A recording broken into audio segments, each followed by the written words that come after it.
அனைவருக்கும் அன்பார்ந்த மாலை வணக்கங்கள். இன்று எமது ஆரம்ப வகுப்பை நாம் தொடர்வோம். கடந்த வகுப்பில் நாம் பார்த்த சில விடயங்களை பார்த்துவிட்டு இன்றைய வகுப்பை ஆரம்பிப்போம்.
அனைவரையும் சாயோக தியானத்துக்கு வரவேற்கின்றோம். இதுவரை நீங்கள் நம்மிடம் பெயரிடம் உங்களுடைய வாட்ஸ்அப் நம்பர் தராவிட்டால் சாட் வழியாக நீங்கள் தரலாம். எமது வாட்ஸ்அப் குரூப்பில் உங்களை இணைத்துக் கொள்வோம். அதன் மூலமாக நாம் தியான தகவல்கள் உங்களோடு பகிர்ந்து கொள்வோம்.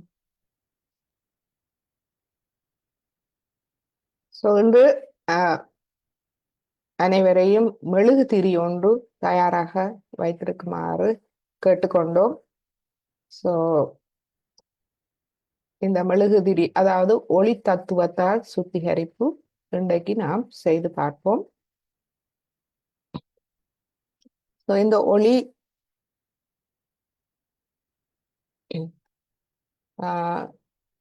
விளக்கொளி, இது எண்ணெய் விளக்கு, இது மெழுகுதிரி விளக்கு.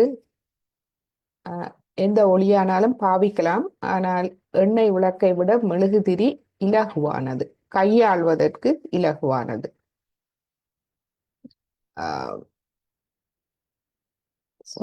மெழுகுதிரி எடுக்கும் போது நீங்கள் பாதுகாப்பாக அதை வைத்துக் கொள்ளுங்கள். இவ்வாறு ஒரு அகலமான கண்ணாடி அல்லது உலோக தட்டு அல்லது பாத்திரத்தில் நீங்கள் மெழுகுதிரியை வைக்கலாம். அல்லது இவ்வாறு கிளாஸுக்குள் வைத்தால் இன்னும் கூட பாதுகாப்பாக இருக்கு. எனவே பாதுகாப்பாக கையாளுங்கள். இந்த எண்ணெய் விளக்கு படத்துக்கு முன்னால் வைப்பதற்கு நல்லது. மற்றும் உப்பு நீர் சுத்திகரிப்புக்கும் தயாராக இருங்கள். இந்த ரெண்டுமே சாயோகாவில் மிகவும் அடிப்படையான சுத்திகரிப்பு முறை. கடந்த வகுப்பில் நாம் பார்த்தோம், நாம் முற்றிலும் சிரமமின்றி இருந்தால் தியானம் சிறப்பாக செயல்படும். சிரமம் இருக்கக்கூடாது நமக்குள். இந்த சிரமங்கள் இருப்பது என்ன? ஏனென்றால் எமது எண்ணங்கள் மூலமாக நாம் கடந்த காலத்தில் நடந்ததை யோசிப்போம், எதிர்காலத்தை பற்றி கவலைப்படுவோம், அல்லது நமக்குள் கோபம், தாபங்கள் இருக்கும். இவை அனைத்தும் எண்ணங்களாக நம்மை குழப்பிக் கொண்டிருக்கும் பிரச்சனைகள். அவற்றிலிருந்து நாம் விடுபட வேண்டும். அப்ப இந்த எண்ணங்களிலிருந்து விடுபட வேண்டும். ஏன் இந்த எண்ணங்கள் முக்கியத்துவம் இல்லை? ஏனென்றால் இவை அகங்காரம், மமகாரத்தால் வருபவை. மமகாரம் என்பது கடந்த கால நிகழ்வுகளால் நாம் ஒரு மனக்கட்டுப்பாட்டுக்கு உள்ளாகி அதை சரி என்று நம்பி அதிலிருந்து வெளியேற முடியாது. அதுக்குள் நாம் இருப்போம். புதியதை ஏற்றுக்கொள்ள முடியாமல் இருக்கும். அது சரியோ தவறோ நாம் அதுக்குள் அகப்பட்டு கொள்வோம். உதாரணமாக சில பேர் சில பேரால் கட்டுப்படுத்தப்படுவார்கள். அந்த கட்டுப்பாட்டுக்குள் இருந்து வெளியேற முடியாமல் இருக்கும். அது சில நேரங்களில் பிழை என்று தெரிந்தாலும் அதிலிருந்து பழக்க வழக்கங்கள், சில எண்ணங்கள், இந்த மாதிரியான இவைதான் மமகாரம். ஸோ அவற்றிலிருந்து நாம் விடுதலை அடைய வேண்டும் மிக இலகுவாக. அறிவு வந்துவிட்டால் அது இலகுவாகிவிடும். அதே போல்தான் அகங்காரமும். நான் தனித்தவன் என்று பயப்பட்டு நாம் நமது மூலத்தை மறந்து பயத்தில் வாழ்வதால் ஏற்படும் விளைவு. அதனால் நாம் நாமே அனைத்தையும் செய்து முடிக்கலாம் என்று வாழ்வில் ஆரம்பிக்கிறோம். அதில் சிலதை நாம் அடைந்து விட்டால் நமக்கு அகங்காரம் வருகின்றது. பிறகு அதுக்கு மேல் சிந்திக்க முடியாது. எம்மை ஒரு விடுதலையான ஒரு திறந்த மனிதனாக மாற்ற முடியாத அந்த அகங்காரத்துக்குள் நாம் அகப்பட்டு கொள்கின்றோம். ஸோ இவைதான் நமக்கு எண்ணங்களை தருகிறது, ஐடியாஸ். இவை சரியாக இருக்கலாம், பிழையாக இருக்கலாம். ஆனால் இவற்றின் மேல் அப்பால் நாம் செல்லும் போது நமது நடு நாடியில் நமக்கு உள்ளுணர்வு உண்மையை தெரிவிக்கின்றது. எது சரி, எது பிழை என்று நமது வாழ்வில் எம்மை வழி நடத்துகின்றது. ஸோ அது எம்மை அமைதியான ஒரு முன்னேற்ற பாதையில் எடுத்து செல்லும். எனவே இதிலிருந்து நாம் விடுபட வேண்டும். எவ்வாறு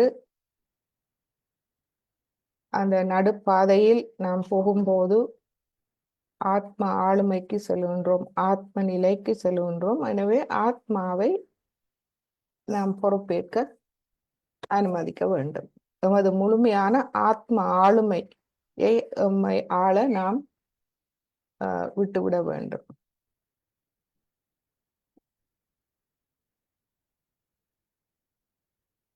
ஸோ எமது மனதின் முயற்சியை நாம் குறைக்க வேண்டும்.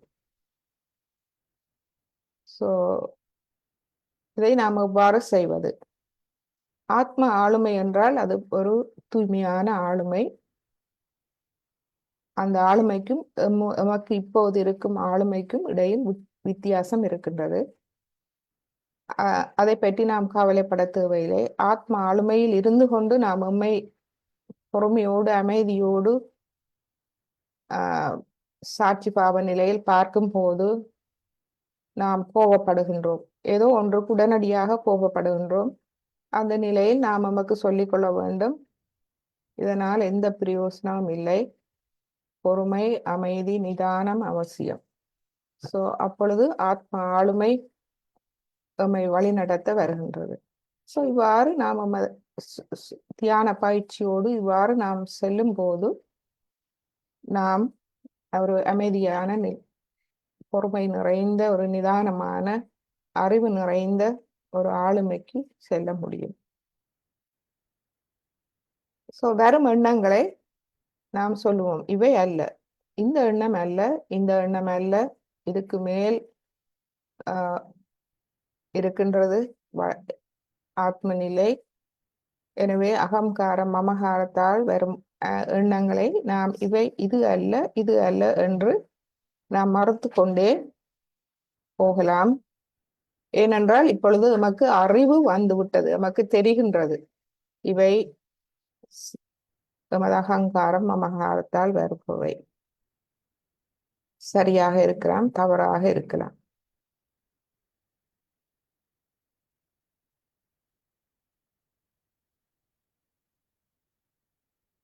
ஸோ இது ஒரு முறை.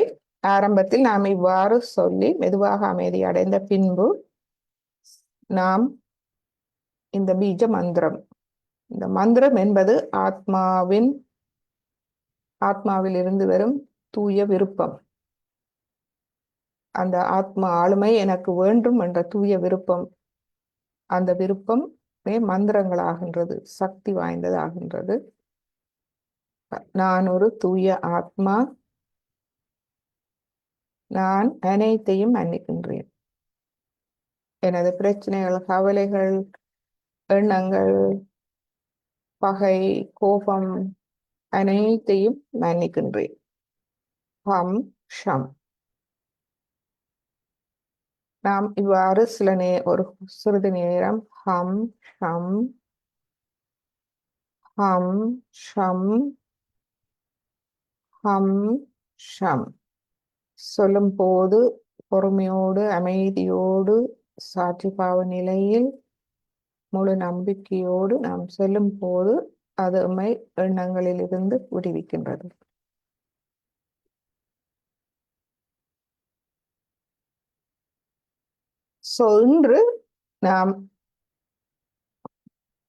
இன்று புதிதாக பார்க்க இருக்கும் விடயம் மூல ஆதார சக்கரம். முதலாவது சக்கரம். இது நமது இடுப்பு நரம்பு, மைய நரம்பு தொகுதியில் இடுப்பு நரம்பு தொகுதி அல்லது பெல்விக் பிளக்சஸ் என்று சொல்லப்படும். இடுப்பு நரம்பு முடிச்சு, அதுவே நமது மூலாதார சக்கரம். இந்த சக்கரத்தின் முதன்மையான குணம் தூய்மை, களங்கமில்லாத குழந்தை உள்ளம். அங்கு தூய்மை இருக்கின்றது, பாரபட்சம் இல்லை. அந்த குழந்தை உள்ளத்தில் பாரபட்சம் இல்லை. அதுவே தூய்மையானது, உண்மையானது மற்றும் நேர்மையானது. அந்த அறிவு நேர்மையானது. அங்கு கள்ளம் கபடம் சூடுவாது இல்லாத ஒரு நேர்மையான, புத்திசாலித்தனமான, விவேகம் நிறைந்த அறிவு. அதுவே நமது மூலாதார சக்கரத்தின் பிரதான பண்பாகும். இந்த பண்பால் எமக்கு நிறைய மற்ற பண்புகள் எமக்குள் விருத்தி அடைகின்றது. இந்த மூலாதார சக்கரம் மூலமாக நாம் எல்லா நோய்களையும் குணப்படுத்தலாம். இந்த அப்பாவித்தனம், இந்த குழந்தைத்தன்மை அழிக்க முடியாது, அனைவருக்குள்ளும் இருக்கின்றது. இது மேகங்களால் மூடப்பட்டிருக்கலாம். அதாவது தூய்மை இல்லாத, தூய்மையற்ற விருப்பங்கள், இவற்றால் எமது மூலாதார சக்கரம் மூடப்பட்டிருக்கும். நாம் அவற்றை விலக்கியவுடன் மூலாதார சக்கரம் ஒளிர ஆரம்பிக்கின்றது. இந்த கள்ளம் கபடம் இல்லாத அந்த தன்மையை நாம் மதிக்க வேண்டும். இந்த இடுப்பு நரம்பு பின்னல் எமது முதுகெலும்பின் அடிப்பாகத்தில் அமைந்துள்ளது. இந்த மூலாதார சக்கரம் எங்கிருக்கின்றது என்றால், நாம் நிலத்தில் அமரும் போது எமது முள்ளந்தண்டு பகுதி நிலத்தில் படும் இடம். அந்த அடி பாகத்தில் அமர்ந்திருக்கின்றது. 4 இதழ்களை கொண்டது. 4 இதழ். இந்த 4 இதழ்களும் சப்ளெக்சஸ், அதாவது உப நரம்பு முடிச்சுக்களாகும். இவை எமது உடலில் பல வகையான தொழிற்பாடுகளை கவனித்துக் கொள்கின்றது. இதனுடைய தத்துவம் பூமி தத்துவம். இந்த மூலாதார சக்கரம் பூமி தத்துவத்தால் ஆனது. எமது உடல் 5 தனிமங்களால் ஆனது, 5 தத்துவங்களால். அதில் மூலாதார சக்கரம் பூமி தத்துவத்தால் ஆனது. எமது தலையில் பின்பக்க பிடரியில் இருக்கும் இடமே இந்த மூலாதார சக்கரத்தின் இடம். எமது 7 சக்தி மையங்களும் எமது மூளையில் இருக்கின்றது. ஏனென்றால் இது நரம்புகள். இந்த நரம்பு முடிச்சுகள் மூளையில் முடிகின்றது. அதே போல் கைகளிலும் முடிகின்றது, கால்களிலும் முடிகின்றது. எனவே இந்த உள்ளம் கை, கால், தலை, இவற்றில் இந்த சக்கரங்கள் முடிகின்றது. இந்த சக்கரங்களை நாம் இவற்றிலும் உணரலாம். முள்ளந்தாண்டிலும் சக்கரங்களில் உணரலாம். அது மூலாதார சக்கரம் தலையின் பின்புறம் பிடரி என்று சொல்லுவோம், அந்த புள்ளியில் இருக்கின்றது. கைகளில் இந்த மணிக்கட்டுக்கு சற்று மேல் உள்ள உள்ளங்கை பகுதியில் இருப்பது மூலாதாரம்.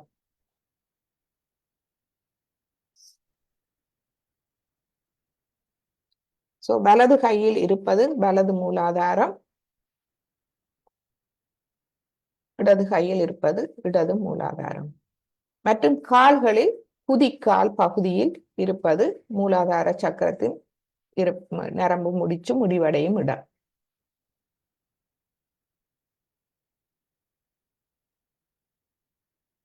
முள்ளந்தண்டு அடிப்பாகத்தில் இருக்கின்றது. இந்த சக்கரத்தின் பண்புகள்: கள்ளம் கபடம் இல்லாத தூய்மையான குழந்தை உள்ளம், கற்புத்தன்மை. கற்பு என்பது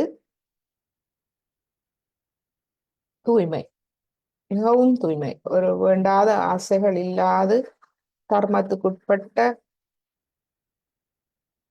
நிலை, நற்குணங்களில் உறுதியாக நிற்கும் நிலை, மற்றும் எளிமை, சிம்பிளிசிட்டி, எளிமை மற்றும் நேர்மை. இவ்வாறான குணங்கள் நமது மூலாதார சக்கரத்தின் பண்புகளாகும். இந்த சக்கரத்தின் சக்தியின்மை, அதாவது இந்த சக்கரத்தின் சக்தியை விரயமாக்குவது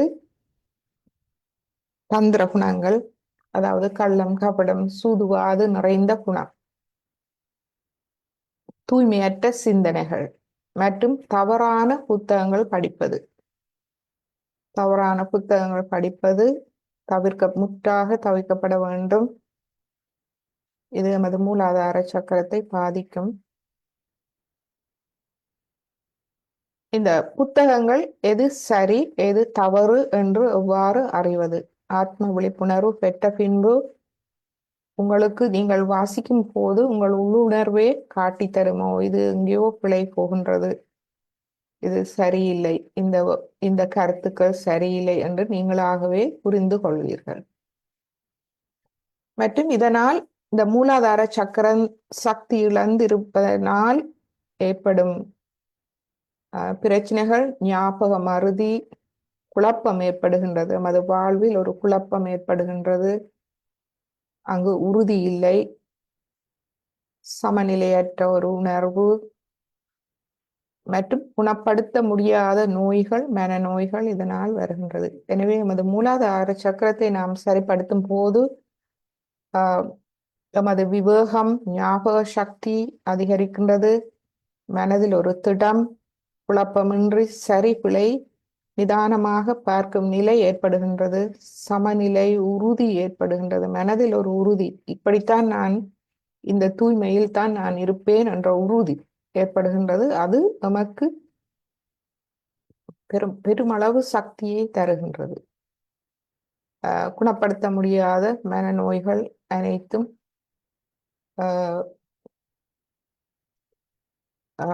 மறைகின்றது. இவை அனைத்தும் அனுபவ ரீதியாக உலகம் முழுவதும் சாயோகாவை பயிலும் மக்களின் மூலமாக கண்டறியப்பட்டது. இந்த மூலாதார சக்கரம் பூமி தத்துவத்தால் ஆனது. எனவே பூமியோடு, அந்த இயற்கையோடு இசைந்து வாழும் போது இந்த பூமியில் இந்த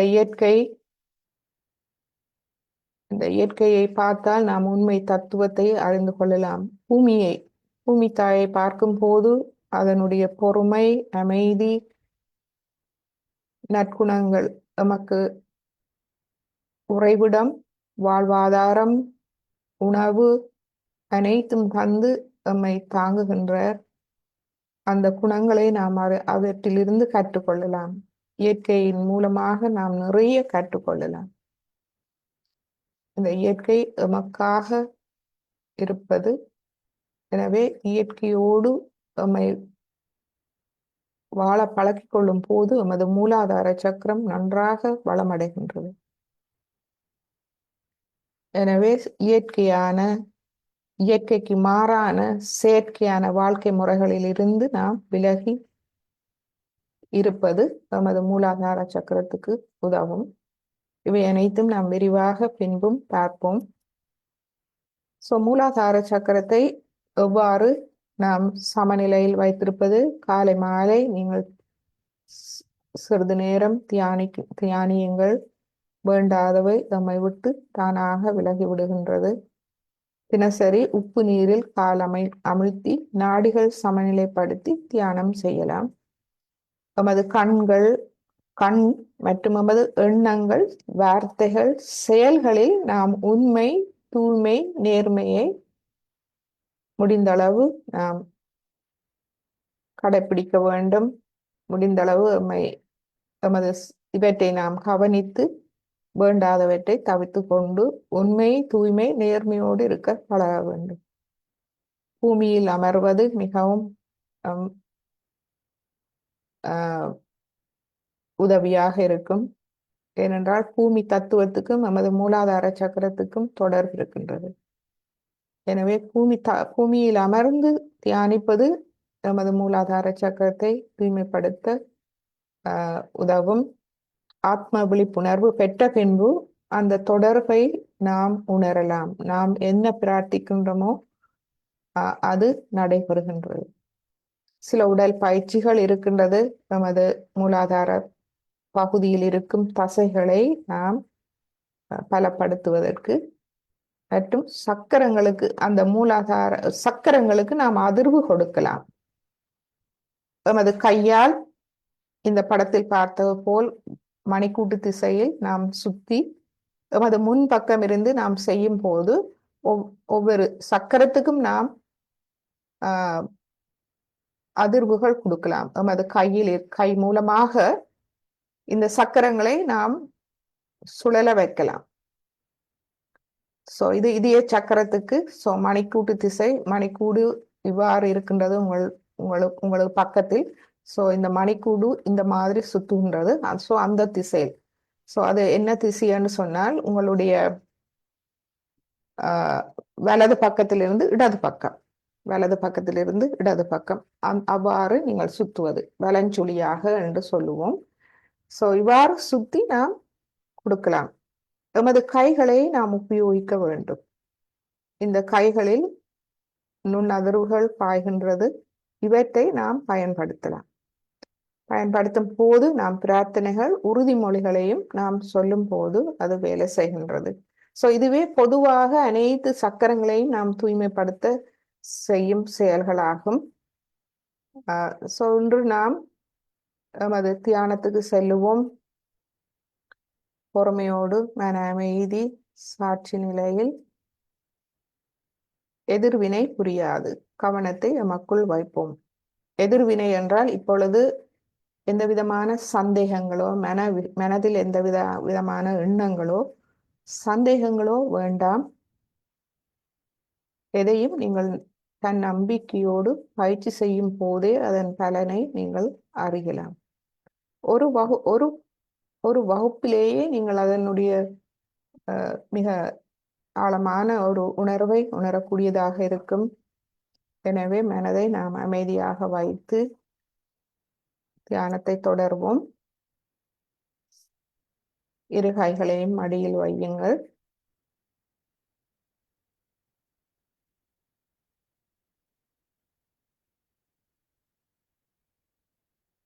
கடந்த காலம் முடிந்த ஒன்று, அதை ஒரு புறம் தள்ளி வைப்போம். எதிர்காலத்தை நாம் பாதுகாப்பானதாக ஆக்குவோம். எனவே பயத்தை விட்டுவிடுவோம். நமது முழு கவனத்தையும் தலை உச்சிக்குழி சுழுமுனை நாடி. சுழுமுனை நாடி என்பது அந்த நடு நாடி, மூலாதார சக்கரம். இந்த மைய நரம்பு தொகுதி, இந்த அச்சு, நடு அச்சு, இதை உணர முடிகின்றதா? உணர முடியாவிட்டால் வலது கையை தலை உச்சிக்கு மேல் வலது உள்ளம் கையை தலை உச்சி குழியில் வைப்போம். சிறிது கீழ் நோக்கி அழுத்தம் கொடுப்போம். உடனடியாக அங்கு என்ன உணர்கின்றீர்கள்? சூடு, குளிர், அல்லது நமது கையின் உள்ளம் கை தொடும் அங்கு ஒரு அழுத்தத்தை கொடுக்கின்றது. அதை உணரக்கூடியதாக இருக்கும். எது வென்றாலும் மனதில் எந்த விதமான கவலையும் வேண்டாம். சாட்சி நிலை. எது நடந்தாலும் சாட்சி நிலை பார்ப்போம். இப்பொழுது ஒரு 2 அங்குலம் உயர்த்துவோம்.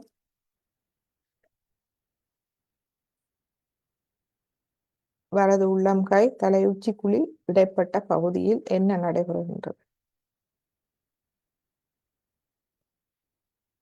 மேலும் கவனத்தை ஒருமுகப்படுத்த சுவாசத்தை கவனியுங்கள். நன்றாக உள்ளிழுத்து வெளிவிடுவோம். உள்ளிழுக்கும் போது சுழுமுனை நாடியை உணரக்கூடியதாக இருக்கிறதா என்று கவனியுங்கள். மூலாதாரம் வரை உணர முடியாவிட்டால் நடு இருதயம் வரை கொண்டு செல்லலாம். நெஞ்சு பகுதி வரை கொண்டு செல்வோம். எமது மூச்சை முடியுமானவரை அதை பிடித்து வைத்துக் கொண்டு பின்னர் வெளிவிடுவோம்.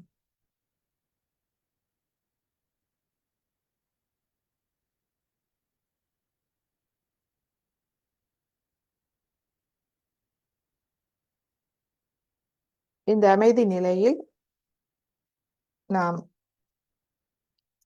குண்டலினி அணையை எழுப்பி கவசமிட்டுக் கொள்வோம்.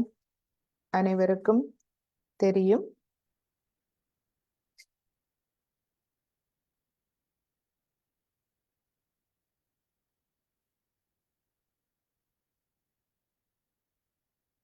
முதலாவது நமது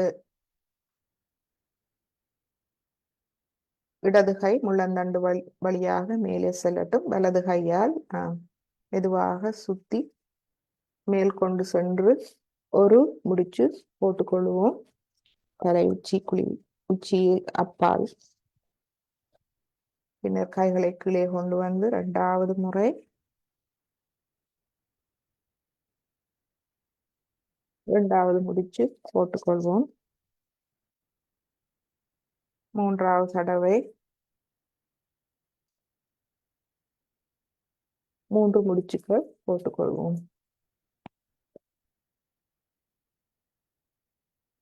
இப்பொழுது கவசம் நமது சக்கரங்களில் இருக்கும் நற்பண்புகள் நமக்கு கவசமாக அமைகின்றது.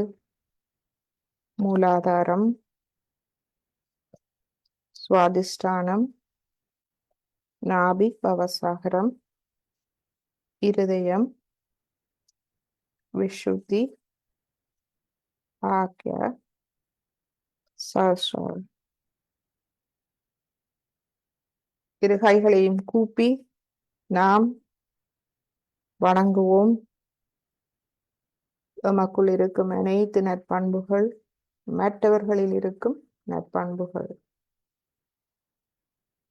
தலை வணங்குவோம். வணங்கி இன்றைய தியானத்தை ஆரம்பிப்போம். சமநிலைப்படுத்தல். நமது 2 நாடிகளையும் நாம் சமநிலை செய்து கொள்வோம். இடது நாடி சமநிலை செய்வோம்.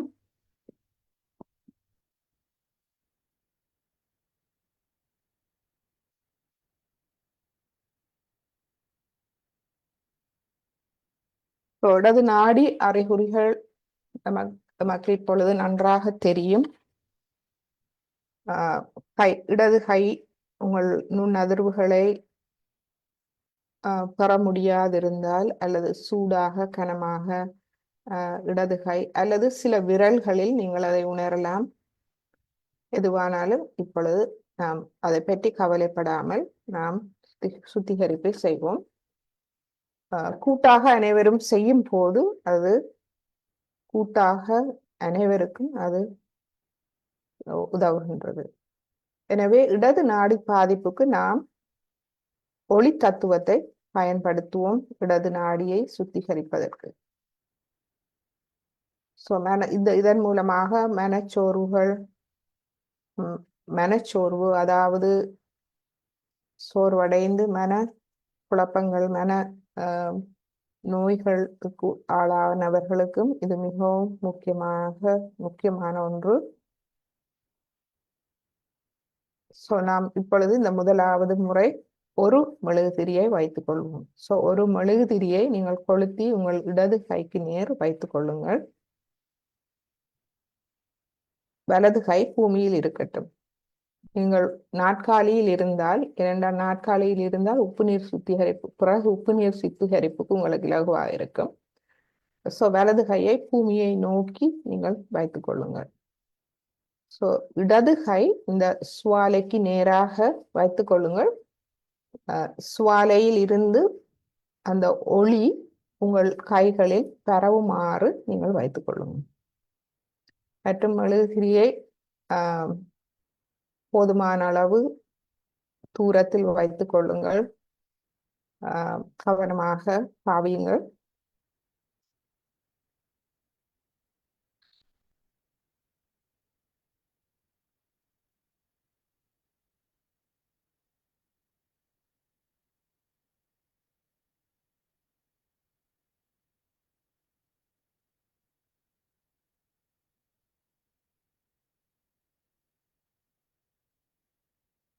இப்போ வலது கையை பூமியில் வைத்து இடது கை அந்த மெழுகுதிரி ஒளிப்படுமாறு வைத்துக் கொள்ளுங்கள்.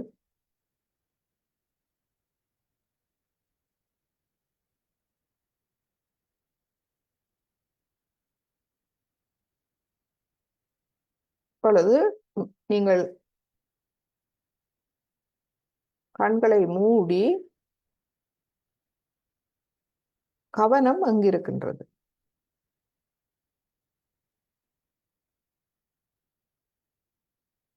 தலை உச்சி குழியில் இருக்கின்றதா? அமைதியாக சுவாசத்தோடு ஒன்றாகி இருக்கின்றதா? அமைதி அடைந்து இருக்கின்றதா? உங்கள் கவனம் அமைதி அடைந்ததும் உங்கள் மெதுவாக கண்களை திறந்து உங்கள் சுவாலையை கவனியுங்கள். மெழுகுதிரி சுவாலையை கவனியுங்கள். சுவாலை அமைதியாக எரிகின்றதா அல்லது பிளிக்கரிங், அதாவது மெதுவாக ஒரு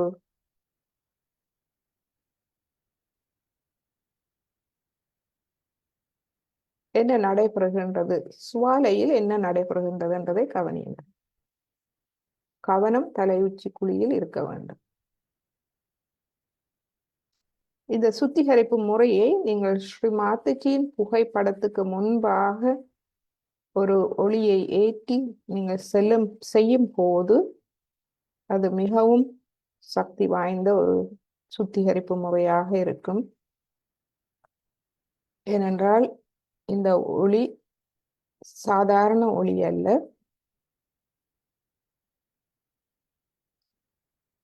தெய்வீக சக்தியால் ஒளியூட்டப்பட்ட ஒளி.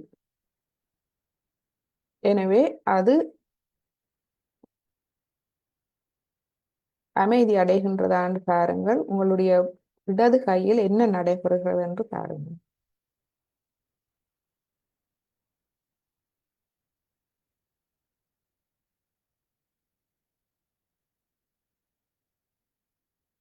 உங்கள் மனம் அமைதி அடையும் போது சுவாலையும் அமைதியாக எரியும். நிறைய புகை வருகின்றதா அல்லது அமைதியாக இருக்கின்றதா?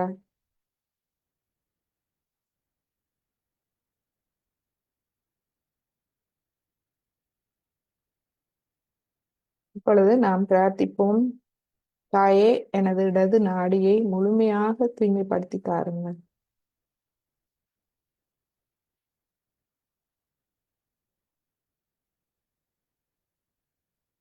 இந்த ஒளி தத்துவம் மூலமாக எனது இடது நாடியில் இருக்கும் உபாதைகள், எதிர்மறை சக்திகள் அனைத்தையும் பூமி தத்துவத்தால் வெளியேற்றி விடுங்கள். எனது இடது நாடியில் தூய்மையை தந்தருளுங்கள். நமக்கு தெரியும், இடது நாடி எமது மூலாதார சக்கரத்தோடு தொடர்புடையது. மூலாதார சக்கரம் தூய்மையின் இருப்பிடம்.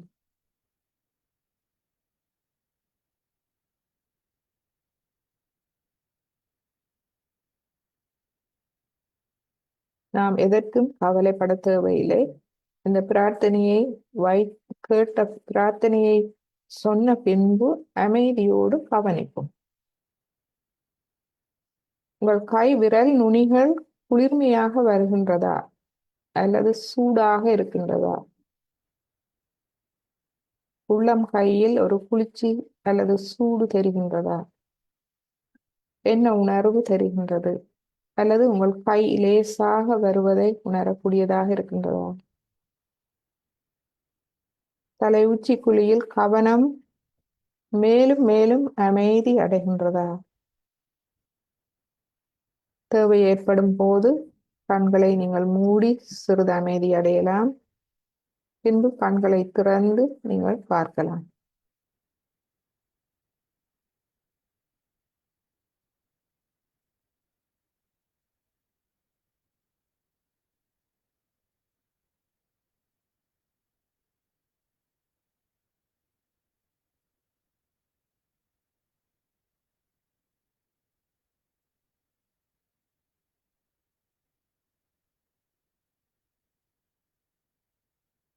எனது தாயே, எனது இடது நாடியை முழுமையாக தூய்மைப்படுத்தி என்னை இதுவரை காலமும் இருந்த துன்பங்களிலிருந்து என்னை முழுமையாக விடுவித்து எனக்கு தூய விருப்பத்தை மட்டும் தந்தருளுங்கள். இச்சா சக்தி, மனசக்தி முழுமையாக தூய்மை அடைய எனக்கு அருள் புரியும்.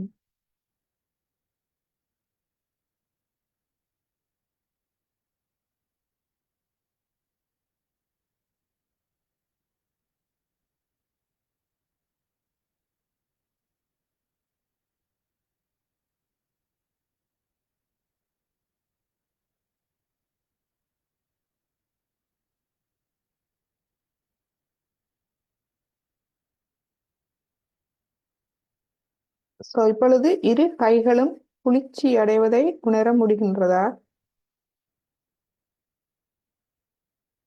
அல்லது உங்கள் மனதில் ஒரு லேசான உணர்வு ஏற்படுகின்றதா? இவ்வாறு ஒரு 10 நிமிடம் நீங்கள் செய்தால் போதுமானது. மெழுகுதிரி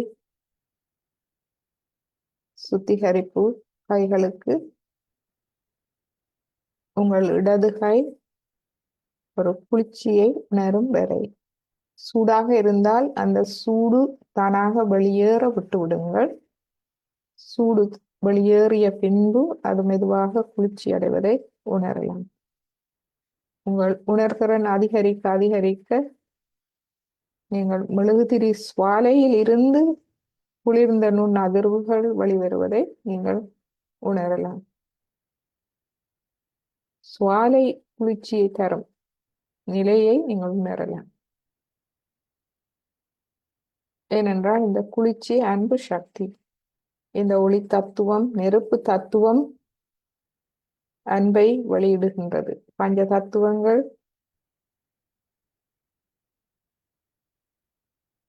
அன்பை வெளியிடக்கூடியவை. இப்பொழுது நாம் மெழுகுதிரியை நாம் அணைத்துக் கொள்வோம்.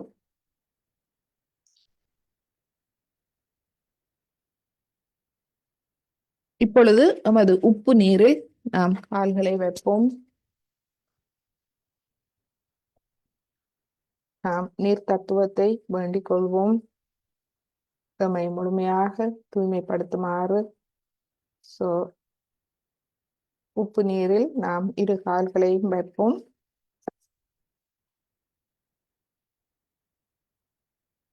நமது வலது நாடி நமது அகங்காரத்தால் பாதிக்கப்படுகின்றது. அதனால் அதிகாரம், கோபம், கடந்த எதிர்காலத்தை பற்றிய சிந்தனைகள், பயம், கவலைகள், இதனால் நாம் சமநிலையை இழக்கின்றோம். அகங்காரம், கோபம் என்பது நமக்கு வருகின்றது. பிறகு நாம் எல்லோரோடும் சண்டை சச்சரவு என்று வந்து பின்பு ஒரு மன அழுத்தத்துக்கு உள்ளாகின்றோம். ஒரு அமைதியின்மை, எதற்கெடுத்தாலும் பதட்டம் என்ற நிலை நமக்கு வருகின்றது. இந்த நிலையை நாம் வலது நாடியை அமைதியடைய செய்வதன் மூலமாக நாம் அந்த நிலைகளில் இருந்து விடுபடலாம். வலது நாடிக்கு நாம் உப்பு நீர் சுத்திகரிப்பு செய்வோம். மற்றும் உங்கள் வலது நாடி பாதிப்பு அதிகமாக இருந்தால், ஒரு சில நேரங்களில் நாம் கோபம் நிறைந்திருப்போம், அந்த கோபத்தை தணிக்க முடியாதிருப்போம், யாரிடமாவது செட்டியான கோபத்தில் இருப்போம். ஸோ அந்த நிலை அவ்வாறு இருக்கும் போது ஒரு ஐஸ் பொதியை எடுங்கள். ஐஸ் பொதியை எடுத்து உங்களுடைய வலது பக்கம், இது வலது நாடிக்குரியது, வலது பக்க மேல் வயிற்று பகுதி, அதாவது வலது பக்கத்தில் எமது விலா எலும்பு முடியும் இடம் இருக்கு, அந்த மேல் வயிற்று பகுதியில் நாம் வைத்துக் கொள்ளலாம். நீங்கள் ஒரு துணியால் இதை சுற்றி கட்டலாம். ஒரு துணியை எடுத்து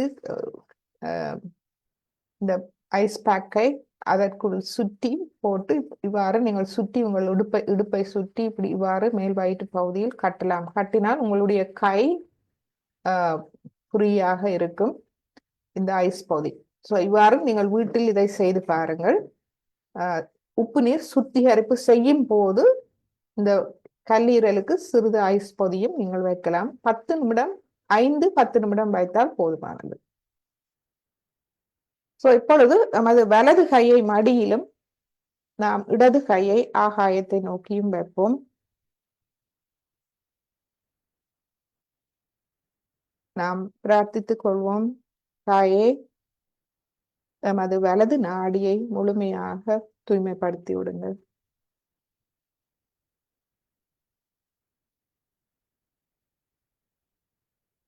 எனது எதிர்காலம்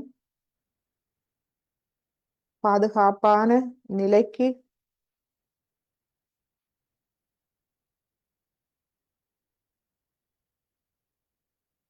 வருவதற்கு எனது வலது நாடியை முழுமையாக தூய்மைப்படுத்தி அதில் எனது மன உடல் செயல்பாடுகளை சரியான வழியில் கொண்டு செல்ல எனக்கு அருள் புரியுங்கள். அகங்காரம், கோபம், அதிகாரம் இவை அனைத்தையும் என்னிடமிருந்து வெளியேற்றி, இவை அனைத்தும் எமது கல்லீரலின் சமநிலை மேலதிக வெப்பத்தால் ஏற்படுகின்றது. கல்லீரலில் வெப்பம் அதிகரிப்பதற்கு காரணம் ஓயாது சிந்தனைகளில் ஈடுபட்டு அமைதியின்றி இருப்பதே எமது கல்லீரலின் செயல்பாடு பாதிப்புக்கு காரணமாகின்றது. எனவே இந்த கல்லீரலின் மேலதிக வெப்பம் அனைத்தையும் என்னிடமிருந்து வெளியேற்றி எனது வலது நாடியை குளிர்மை அடைய செய்யுங்கள்.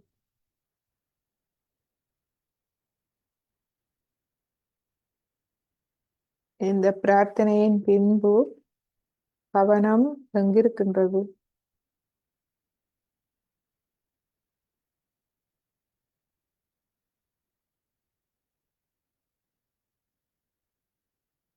நாம் ஒன்றும் செய்வதில்லை, அனைத்தும் தெய்வீக சக்தியே செய்கின்றது.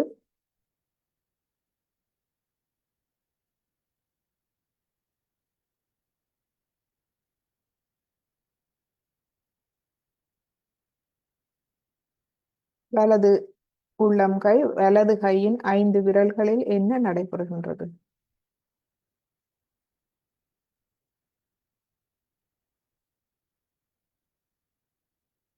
சூடாக இருக்கின்றதா? வலது கை குளிர்ச்சி அடைய ஆரம்பிக்கின்றதா? இடது கை ஆகாயத்தை நோக்கி நாம் வைத்திருக்கின்றோம்.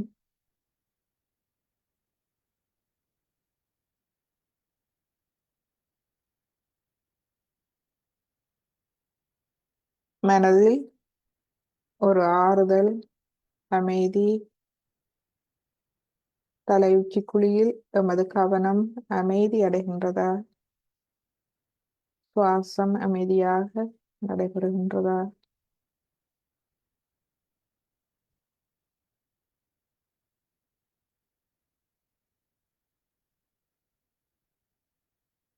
தாயே, எனது கவனத்தை முழுமையாக தூய்மைப்படுத்தி தாருங்கள். எனக்கு தூய அறிவை தந்தருளுங்கள்.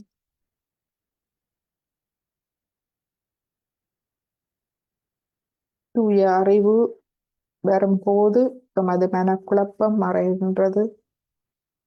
மனக்குழப்பம் மறையும் போது சரிகளை தெளிவாக தெரிகின்றது. அதனால் எமக்கு ஒரு அமைதியும் பாதுகாப்பும் ஏற்படுகின்றது.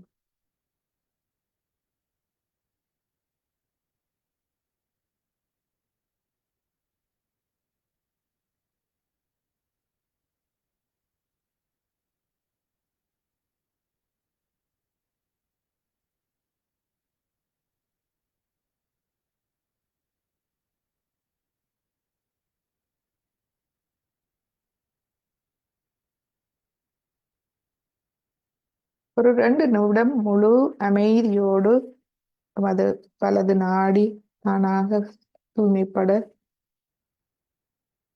தூய்மைப்படுத்தப்பட நாம் விட்டு விடுவோம்.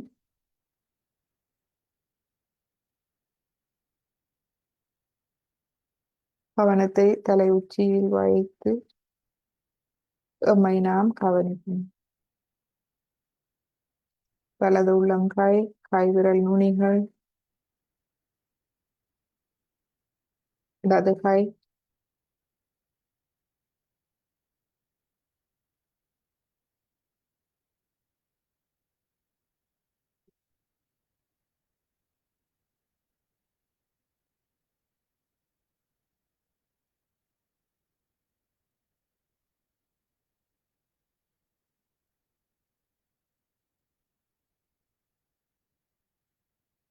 இப்பொழுது எமது இடது கையை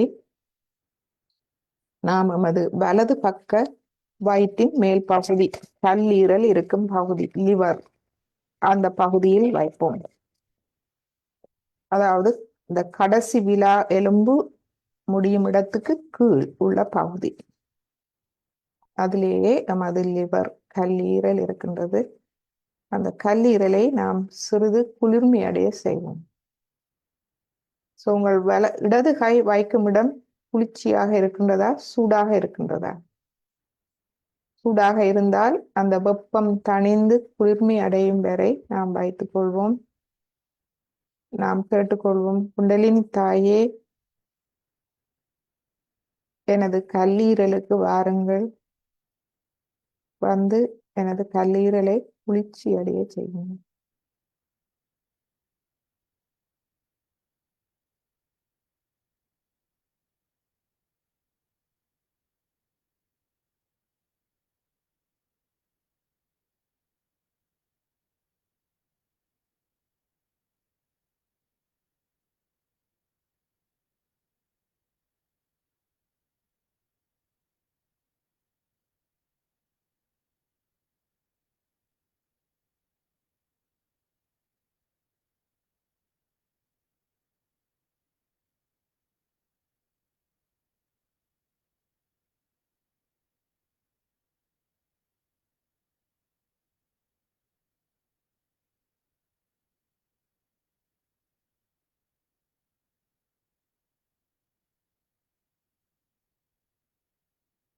குளிர்ச்சியை உணரக்கூடியதாக இருக்கின்றதா என்று கவனியுங்கள்.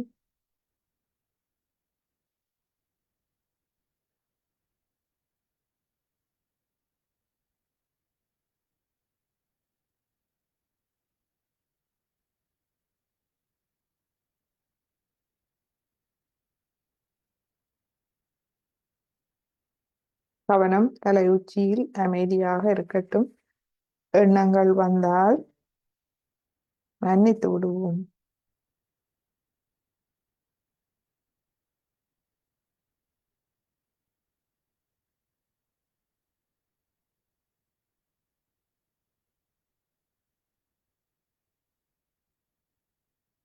இப்பொழுது எமது இடது கையை நாம் மடக்கிக் கொண்டு வருவோம். எமது நடுநாடி, இரு கைகளையும் மடியில் வைத்து கவனத்தை நடு நாடிக்கு கொண்டு வருவோம்.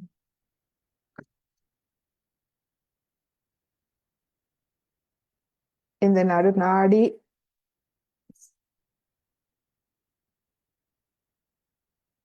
மூலாதாரம் வரை செல்கின்றது.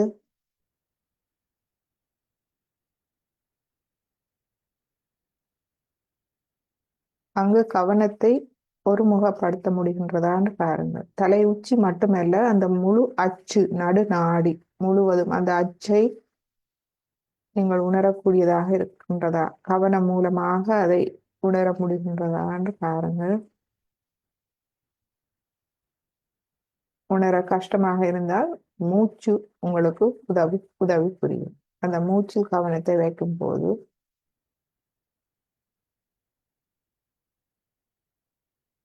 இப்பொழுது எமது மூலாதார சக்கரத்துக்குரிய உறுதிமொழியை நாம் சொல்லுவோம். எமது வலது கை மூலமாக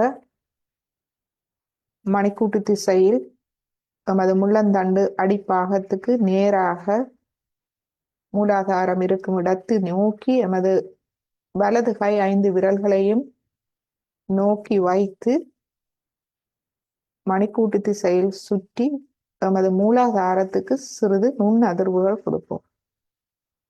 இடது கையை திறந்து வைத்துக் கொள்ளுங்கள்.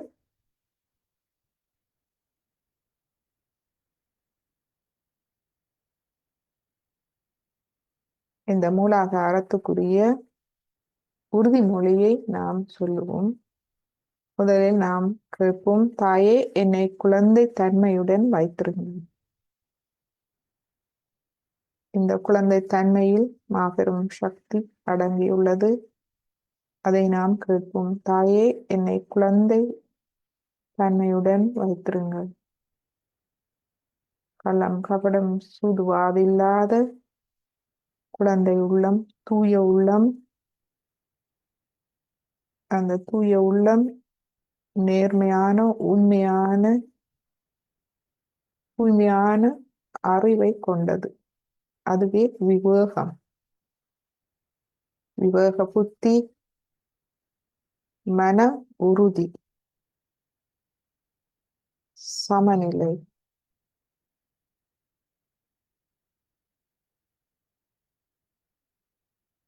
மனதில் மாபெரும் தெளிவு.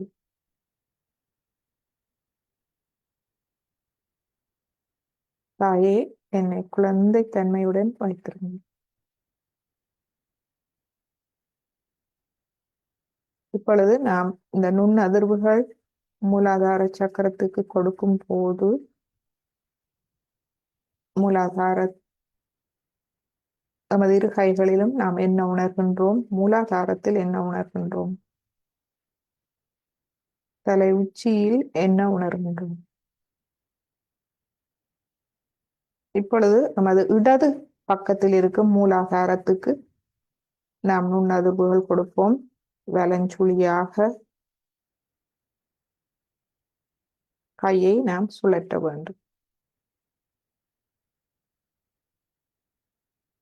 இதில் நாம் சொல்லுவோம், நமது இடது நாடியில் நாம் தன் நம்பிக்கையை வளர்த்து கொள்ள வேண்டும்.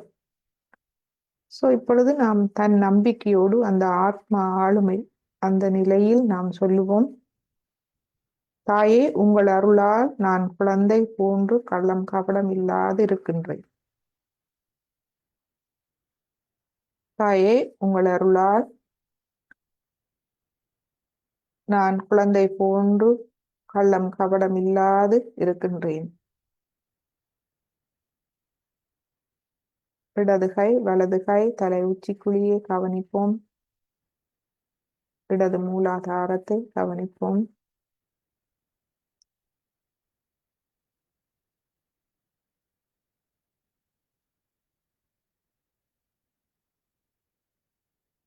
இப்பொழுது நமது வலது மூலாதாரத்துக்கு நாம் நுண்ணதிர்வுகள் கொடுப்போம்.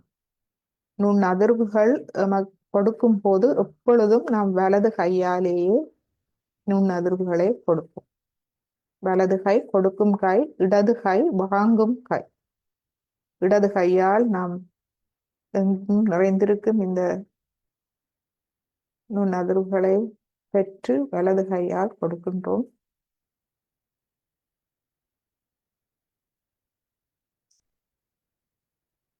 இதில் நாம் எமது இடது நாடி தன்னம்பிக்கை, வலது நாடி தெய்வீக நம்பிக்கை, இந்த இரண்டுக்கும் சமநிலை இருக்க வேண்டும். இந்த ரெண்டும் அவசியம். சில விடயங்களை நாம் தெய்வீகத்திடம் விட்டுவிட வேண்டும். எம்மால் முடியாது, எம்மால் முடிந்தவற்றை நாம் செய்ய வேண்டும். வலது நாடி எமக்குள் இருக்கும் தீய சக்தி மற்றும் வெளியில் இருக்கும் தீய சக்திகளை அழித்து எம்மை பாதுகாக்கும் சக்தியாகும் எமது வலது மூலாதாரம். சொல்லுவோம், பிரார்த்திப்போம். தாயே, நீங்களே எனக்குள் இருக்கும் தீய மற்றும் எதிர்மறை சக்திகளை அழிப்பவர் மற்றும் வெளியில் இருந்து என்னை தாக்கும் தீய எதிர்மறை சக்திகளை அழித்து என்னை பாதுகாப்பவரும் தாங்களே.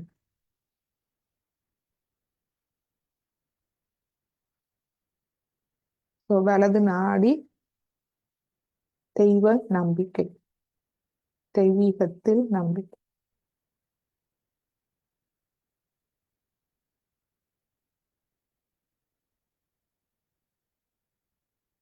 இவ்வாறு நுண்ணதிர்வுகள் கொடுக்கும் போது இடது கை, வலது கை,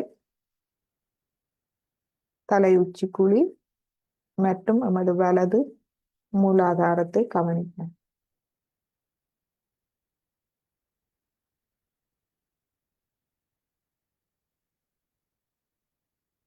இப்பொழுது இரு கைகளையும் நாம் நமது இருதய மட்டத்தில் வைப்போம்.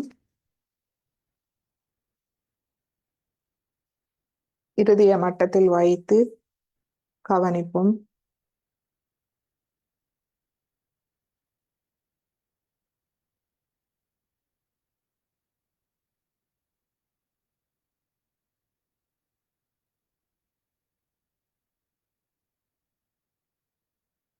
இப்பொழுது எமது வலது கையை வலது பக்க தலையிலும் இடது கையை இடது பக்க தலையிலும் நாம் வைப்போம்.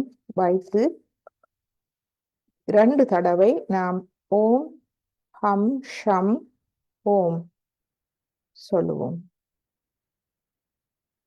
நான் ஒரு தூய ஆத்மா, நான் அனைத்தையும் மன்னிக்கின்றேன்.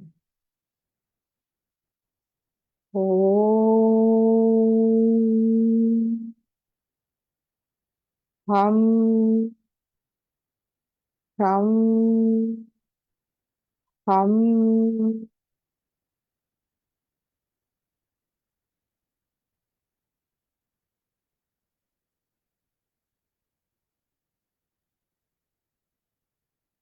ஓம்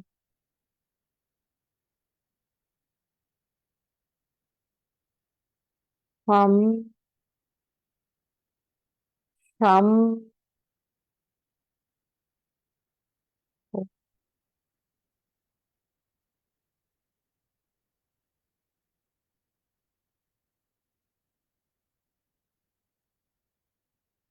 சிறிது நேரம் அவதானியுங்கள். உங்களுடைய கவனத்தை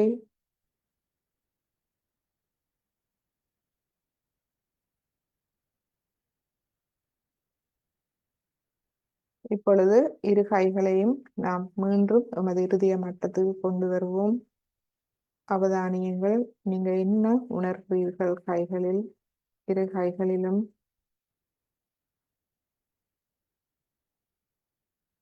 குண்டலினி தாயே, என்னை தியான நிலைக்கு எடுத்து செல்லுங்கள். எண்ணங்கள் இல்லாத அந்த விழிப்பு நிலைக்கு என்னை எடுத்து செல்லுங்கள். அந்த நிலையே எனக்கு முழுமையான பாதுகாப்பான நிலை, மனம் தெளிந்த நிலை, அமைதி நிலை, என்னை முழுமையாக கவனித்துக் கொள்ளும் நிலை. பரம சைத்தன்யம், தெய்வீகம் என்னை முழுமையாக கவனித்துக் கொள்ளும் நிலை.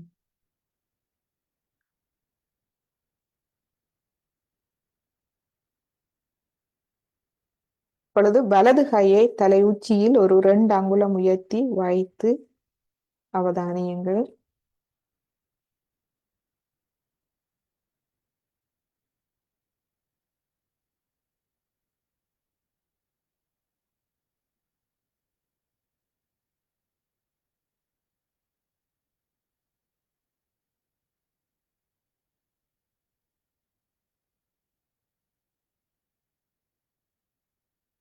பின்பு இடது கை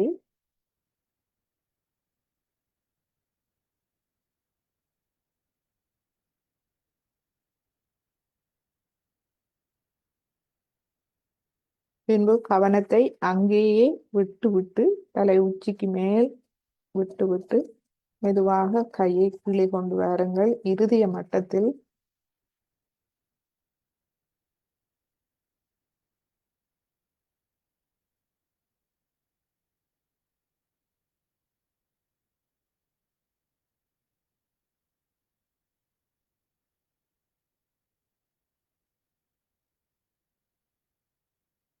இப்பொழுது நாம் உப்பு நீர் சுத்திகரிப்பை நாம் முடித்துக் கொள்வோம்.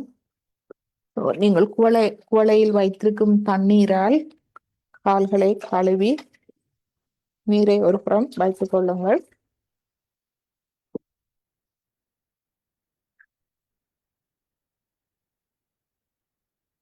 இப்பொழுது ஸ்ரீ மாதாஜியின் ஒரு சிறிய அருள் உரையை நாம் கேட்போம்.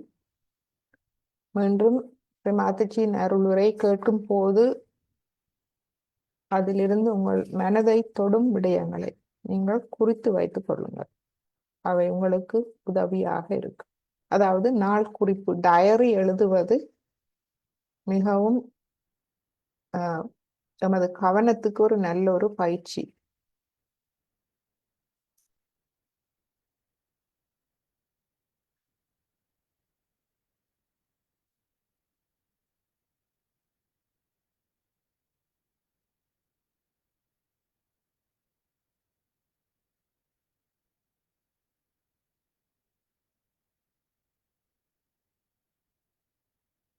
ஸ்ரீ மாதாஜி மூலாதாரத்தை பற்றிய மூலாதார சக்கரத்தை பற்றி சொல்லும் ஒரு சிறிய உரை, அதை கேட்போம்.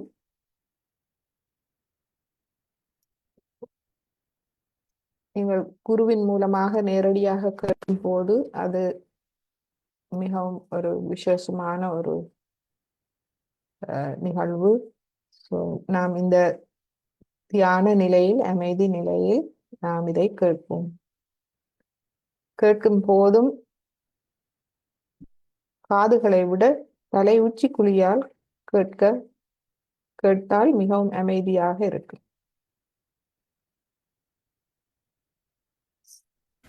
But as Kundalini rises, on every center you start getting the light of that center. At the first center you get back your innocence. Your eyes become innocent. Your behavior becomes innocent. You are not filled with lust and greed. You don't look at things with lust and greed, but you look at things with innocence, which is a very big thing that people have lost, and that you get back. And such a person develops many qualities. One of them is that such a person is full of fragrance. Such a person has a tremendous gravity. Tremendous gravity. And such a person has tremendous dynamism, and attraction is a bad word, so I don't want to use it, but magnetic. His magnet is awakened within him. This is the center of your magnet, of the earth. Such a person develops a tremendous sense of roads and sense of direction. You place him anywhere, he will know where to go, like birds. You place birds anywhere, they know which side is north, south, east, west. In the same way, you also develop your lost innocence and your magnet within you by which you have proper direction. But the highest of all, you develop the proper direction to wisdom. which is a wise thing to do. You just don't do stupid things. You just don't do. Even if you ever try to do it, you will not do it because you know it is so stupid. Just you don't do it. I mean, it is so simple to be wise than to be stupid. Because if you have to be stupid, you have to go out of the way to be stupid and idiotic. But if you want to be normal and wise, is the easiest thing to do. But what people do is to do things that would make them more and more stupid, nonsensical. Because also some people told me they do it, the reason being they think they have a nuisance value. Like in London now we have one funny stuff going on. They call it what? Punk rock. You see? It's a funny stuff. Now, poor things, they don't know what they are doing. And I think only value of that punk rock system is this, that they try to sort of make a nuisance out of them so that people feel attracted towards them, or sort of a significance out of them.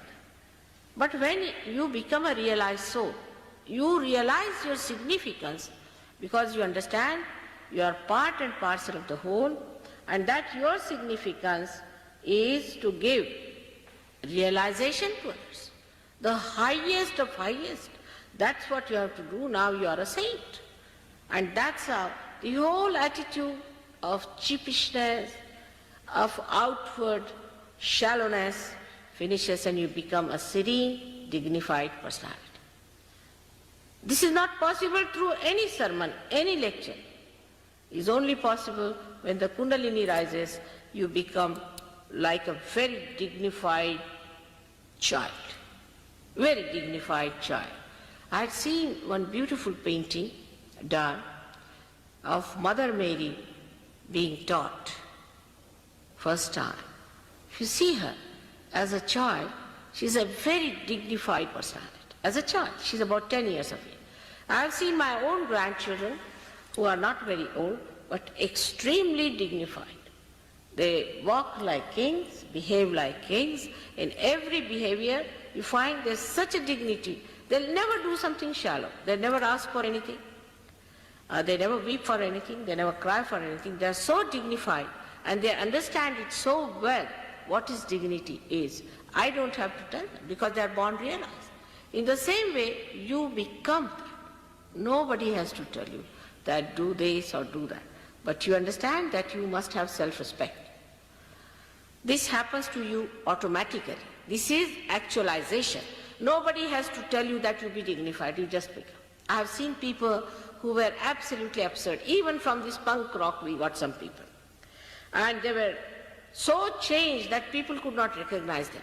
But one thing bad has happened with this punk rock, that they put some sort of dye in their head, and since then their eyes became very weak. Because these dyes, I think, make the optic lobe covered with some sort of a color, and you can't see properly, and the eyes became very weak. And it took some time for us to remove the effect of those dyes from their head. We go headlong. What's wrong? There's nothing wrong in this world if it is a stupid fool. But for a wise man, there are very many things which are absolutely wrong, and there are very many things which are absolutely correct. So you develop your wisdom by this first sentence.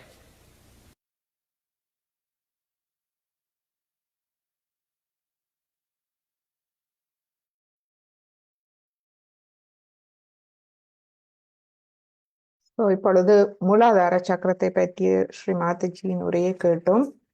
இந்த மூலாதார சக்கரத்திலிருந்து தான் நமது இடது நாடி வெளிவருகின்றது. So இந்த இடது நாடியின் தூய்மைக்கு மூலாதார சக்கரத்தின் தூய்மை மிகவும் முக்கியமானது. இப்பொழுது இடது நாடியை பற்றிய ஒரு சிறிய உரையை கேட்போம். அது ஒரு 5 நிமிட உரை.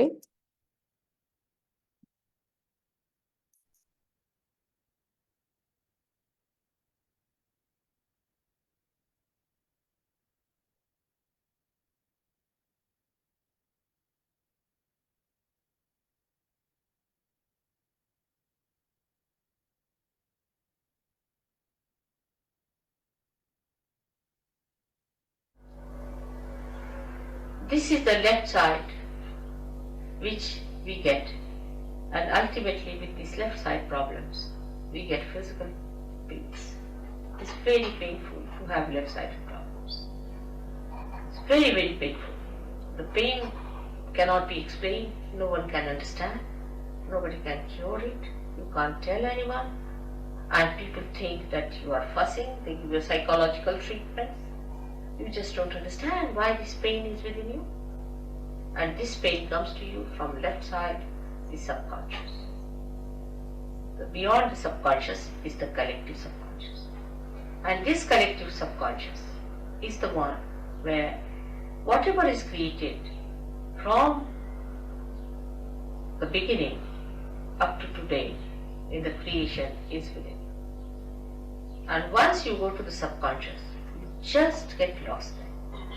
You are so overpowered by this power of subconscious that it is beyond you to understand it, beyond you to get out of it, and beyond you to not to succumb to it. And it goes on increasing. Like I asked some people, why did you go on doing it? When you knew that you were not doing it, somebody else was doing it, still why did you continue to do it? They said, Mother, we were under a blanket. It was darkness. We didn't know where we were moving. And we were just going on and on and on. And as I told you last time, feeling guilty is the biggest blockade. It's the biggest blockade. Because once you start feeling guilty, that the center on the left gets blocked and it's very difficult. And you don't know why you are feeling guilty. All the time you are feeling guilty, but you don't know why you are feeling guilty. Why these ideas of guilt are coming to you. That this feeling of guilt keeps you away from joy, from enjoying anything, from being spontaneous. Why? And this explains why we sometimes are miserable for nothing at all. Actually, God has not created us to be miserable. He has made us so beautifully, so carefully. He has created us with such love and compassion not to make us feel miserable, not for anything. He doesn't give us any diseases, no problems. But we have done these things to ourselves by going to extremes on the left or the right. As I am today talking about only on the left, I would say that to feel miserable for nothing at all is also wrong, is being unjust to yourself.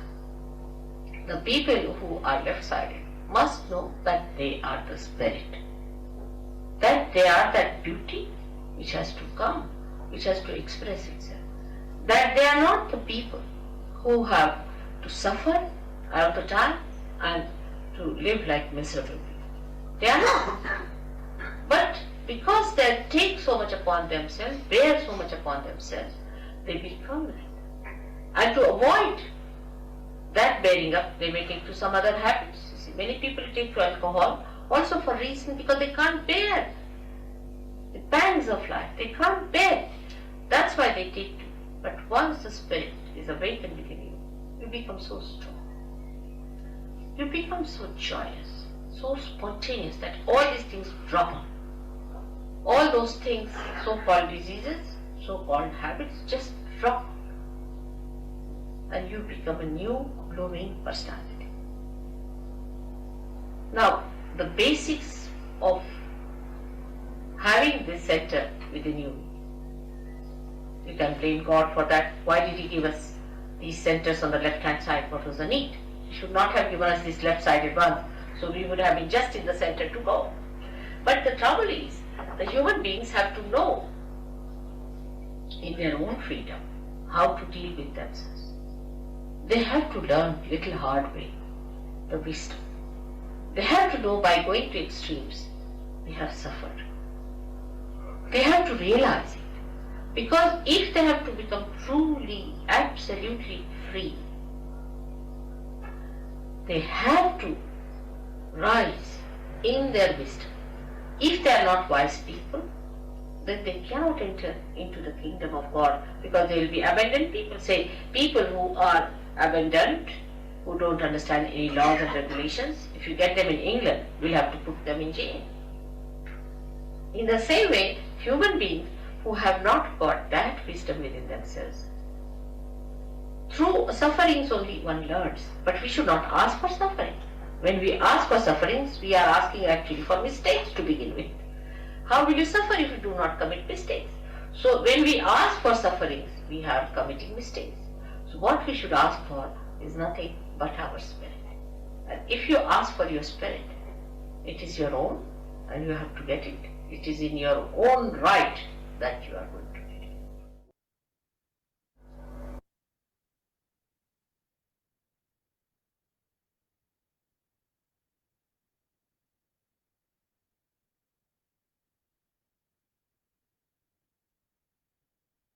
இப்போ இந்த இடது நாடி பிரச்சனைகள் அனைத்தும் மெழுகுதிரி ஒளியால் நாம் தியானம் மூலமாக சரி செய்து கொள்ளலாம்.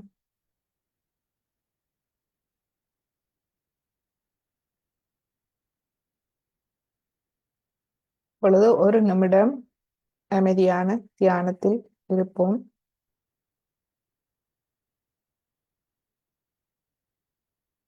கவனம் தலை உச்சி, சுழுமுனை நாடி, இரு உள்ளங்கைகள், சுவாசம்,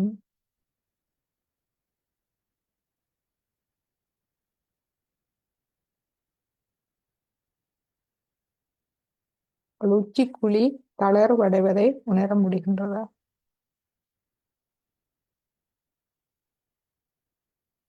நமது இடது இருதயத்தை லேசாக்குவோம். அங்கு கனமாக இருப்பவை அனைத்தையும் நாம் வெளிப்படுத்துவோம். இந்த எங்கும் நிறைந்திருக்கும் தெய்வீக சக்தி, இந்த அன்பு சக்தியிடம், இந்த அன்பு சக்தி எமக்கு உதவ காத்திருக்கின்றது. ஆனால் எமது சுதந்திரத்தில் நாம் அதை கேட்டுக்கொள்ள வேண்டும். எனவே நாம் கேட்போம், தாயே, எனது இருதயத்தில் கனமாக இருக்கும் அனைத்து விடயங்களையும் முழுமையாக வெளியேற்றி விடுங்கள். எனது இருதயத்தை தூய்மை நிறைந்த, ஒரு எளிமையான, நேர்மை நிறைந்த, உண்மை நிறைந்த ஒரு இருதயமாக மாற்றித்தாருங்க. அங்கு கள்ளம், கபடம், சூதுவாது, பகை உணர்வு, வெறுப்பு, சண்டை, சச்சரவு அனைத்திலிருந்தும் என்னை விடுவித்து அங்கு ஒரு அமைதி, தூய்மை, உண்மை, நேர்மை நிறைந்த, அறிவு நிறைந்த ஒரு இருதயமாக என மாற்றித்தாருங்க. நமது இடது இருதயத்தில் இதுவே ஆத்மாவின் பிரதிபலிப்பாகும். இந்த பிரார்த்தனையின் பின்பு நமது தலை உச்சிக்குழியை நாம் அவதானிப்போம். மெதுவாக அது அமைதி அடைந்து, தளர்வடைந்து, விரிவடைவதை நாம் காணலாம்.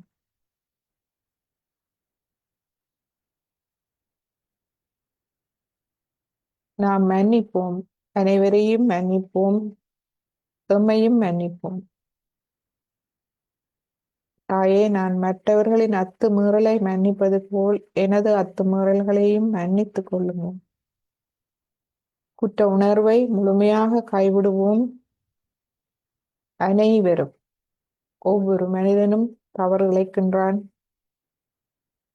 அது முடிந்த ஒன்று. நான் ஒரு தூய ஆத்மா, தன் நம்பிக்கையோடு நான் அந்த பிழைகளை திருத்தி முன்னேறுவேன் என்ற மன உறுதி, இந்த மன உறுதி மிகவும் எளிமையான, தூய்மையான, நேர்மையான ஒரு மன உறுதி. அந்த மன உறுதியை நாம் வைப்போம். எனவே கடந்த காலத்தை முழுமையாக மறந்து நல்லவற்றை மட்டும், நல்ல அனுபவங்களை மட்டும், அவை இவன் வேண்டாத அனுபவங்கள் கூட அவற்றிலிருந்து நாம் கற்று முன்னேறுவோம்.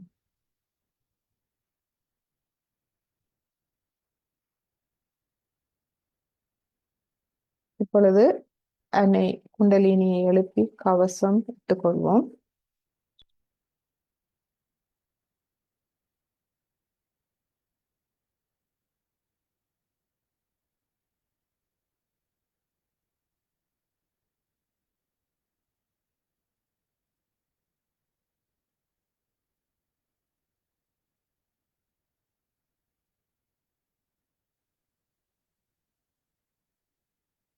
நமது சிரம் தாழ்த்தி அன்னை குண்டலினியை வணங்கி, தாயே, என்னை தொடர்ந்து என்னை வழி நடத்தி செல்லுங்க. எனக்கு தேவையான ஞானம் மற்றும் தைரியம், மன உறுதியை தந்து என்னை முன்னேற்றி செல்லுங்கள் என்று பிரார்த்தித்து நாம் அன்னை குண்டலினியை எழுப்பி கவசம் விட்டுக்கொள்வோம்.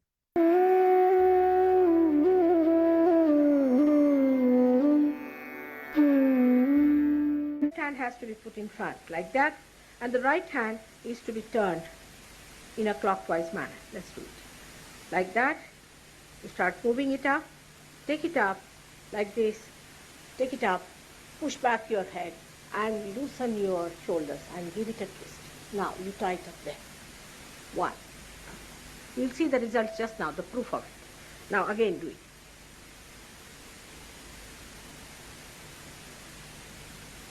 Take it up, push back, give another tie. Now the third one has to be 3 times you have to tighten. Again do it. It's very simple. Everybody can do it. 1, 2, and 3. Like this. And give a kind of a protection to your aura. Now 1, this one protection to the 7 centers, so 7. Then 2, then again the 3, then the 4, then the 5, all the centers, then to the 6, and then to the 7.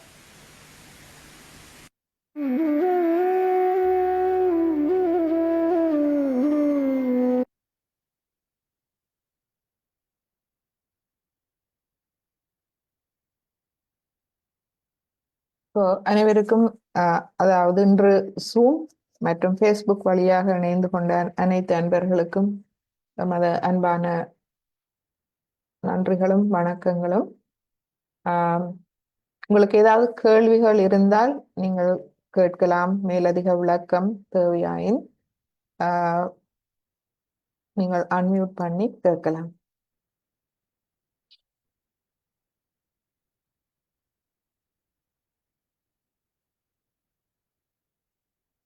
இந்த ஒளி தத்துவம் சுத்திகரிப்பு